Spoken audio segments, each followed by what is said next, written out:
A gente começa falando justamente de fertilizantes para concretizar as metas de produção e também reduzir a dependência. O Plano Nacional de Fertilizantes, elaborado pelo governo federal, exigiria investimentos aí de 120 bilhões de reais, mais ou menos, segundo o cálculo do setor. Sobre esse assunto, vamos conversar agora com o Bernardo Silva, que é diretor executivo do Sindicato Nacional das Indústrias de Matérias-Primas para Fertilizantes. Seja bem-vindo, Bernardo. Obrigada pela sua participação. Eu que agradeço. Boa noite. Bom, Bernardo, vamos lá. Para a gente atingir essa meta, é preciso um investimento muito grande, né? Qual o principal desafio? É na questão da tributação? A questão da tributação é realmente o ponto de partida para toda a competitividade do setor, né? Hoje em dia, o Brasil ainda privilegia a importação de fertilizantes com impostos menores do que aqueles que são colocados para a produção nacional.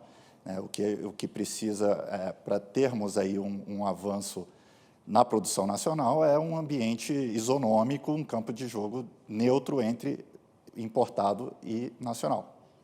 Eu falei aí, a marca de 120 bilhões, mais ou menos, né? Esses cálculos de vocês levaram em conta, levaram o que em consideração? Consideraram, por exemplo, aportes em ferrovias, portos, gasodutos? O que foi considerado nesses 120 bilhões de reais? Esses 120 bilhões, ele considera principalmente capacidade instalada, né? O cálculo que a gente fez foi, considerando as metas do Plano Nacional de Fertilizantes até 2050, o quanto que a gente precisaria de investimentos em capacidade instalada para cumprir com as metas de produção, de aumento de produção e redução da dependência externa.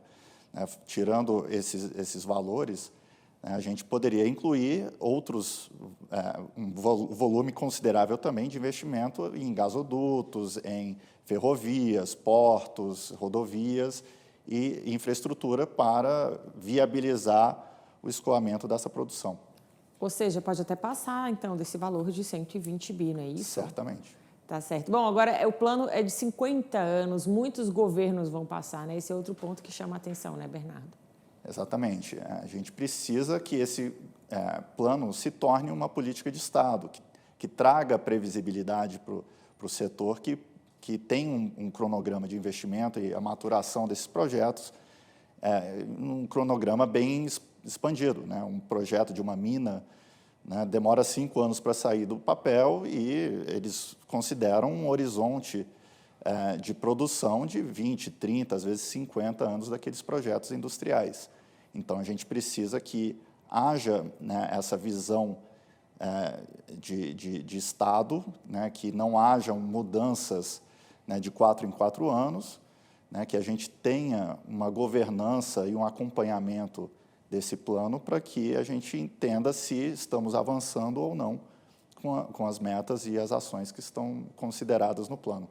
Justamente essa previsibilidade, como você falou, é que vai atrair os investimentos aqui para o Brasil, né? Agora, a questão da guerra lá no leste europeu ajudou também a gente avançar um pouco nesse cenário dos fertilizantes? Ele certamente trouxe a urgência, né? A guerra da Ucrânia não ocasionou a crise que a gente está vendo. Ao longo dos últimos 25 anos, principalmente, a gente tem visto uma estagnação na produção nacional, né, na capacidade instalada hoje no país, enquanto a importação cresceu mais de 600%. Tudo foi um movimento que gradativamente foi colocando a gente no estado que a gente está hoje. Mas, certamente, a guerra trouxe o alerta e colocou o holofote no risco que a gente tem hoje de termos aí quase 90% da dependência externa de países como Rússia, Bielorrússia, China, entre outros, que estão aí no meio de crises geopolíticas, né? O índice ainda muito alto, né, Bernardo? Bom, mas a gente ainda está no início do governo. Como o sindicato, como as empresas aí do setor pretendem se organizar com esse novo governo? A gente tem aberto diálogos com o novo governo, né? A gente tem participado das conversas para a manutenção do Plano Nacional de Fertilizantes. O setor tem contribuído dentro do Conselho Nacional de Fertilizantes, né, para o andamento das ações, né, para que não haja aí um hiato entre um governo e outro. A gente tem atuado também com governos estaduais, que são tão importantes quanto o governo federal, estados como Rio de Janeiro, Minas Gerais, Sergipe, Mato Grosso, entre outros, estão bastante interessados em desenvolver políticas estaduais para fertilizantes, além de uma atuação também no Congresso Nacional, que enxerga o fertilizante como uma questão de soberania, né? É um tema estratégico para o país, né? Participamos ativamente de frentes parlamentares. Na semana passada, a gente teve com a Frente Parlamentar Brasil Competitivo com um seminário de fertilizantes no Congresso, mostrando como que o Congresso Nacional pode ser um aliado nessa jornada aí até 2050. Maravilha. Você citou aí alguns estados, né? Quais são as nossas regiões com maior potencial de expansão na área dos fertilizantes? O fertilizante, como ele é dependente de recurso natural, os estados onde nós temos aí as reservas já conhecidas, Minas Gerais, principalmente, Rio Grande do Sul, Paraná também tem polos produtores, Bahia, Sergipe, Ceará, Tocantins e Goiás têm se tornado uma nova fronteira, né, na produção minerária, né, bem como os estados que têm o potencial aí para receber o gás natural para converter isso em fertilizantes nitrogenados.